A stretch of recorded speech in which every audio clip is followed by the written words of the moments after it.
Hello everyone, তোমাদের সামনে চলে এসেছি আমি সুদীপ্তা।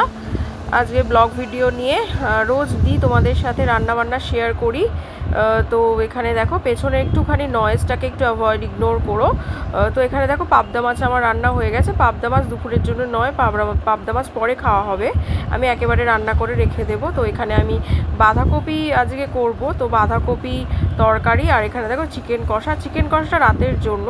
আজকে একটা রাত্রিরে ইভিনিংয়ে বাড়িতে একটা মানে গেট টুগেদার মতো আছে, মামারা আসবে, বোনেরা আসবে, তাই জন্য চিকেন কষাটা করে নিচ্ছি।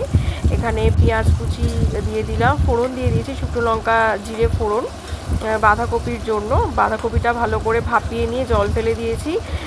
এখানে টমেটো দিয়ে দিয়েছি, একটুখানি রসুন থেতো করেও দিয়ে দিয়েছিলাম। তো এটা ভালো করে ভেজে নিয়ে তারপরে বাঁধাকপিটা করব, সর্ষের তেলে করব কিন্তু।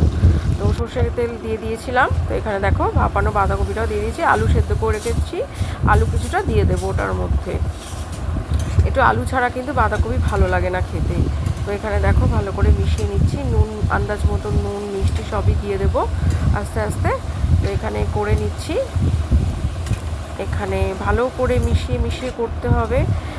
গরমের দিনে তো আর সেরকম কিছু সবজি পাওয়া যায় না। এখানে ডিম সেদ্ধ বসিয়ে দিয়েছি, ইলেকট্রিক এটাকে বলে আর কি, এটাকে কি মানে কুকার টাইপের। এর মধ্যে ডিম সেদ্ধ, চা সবই ম্যাগি সব বানানো যায়।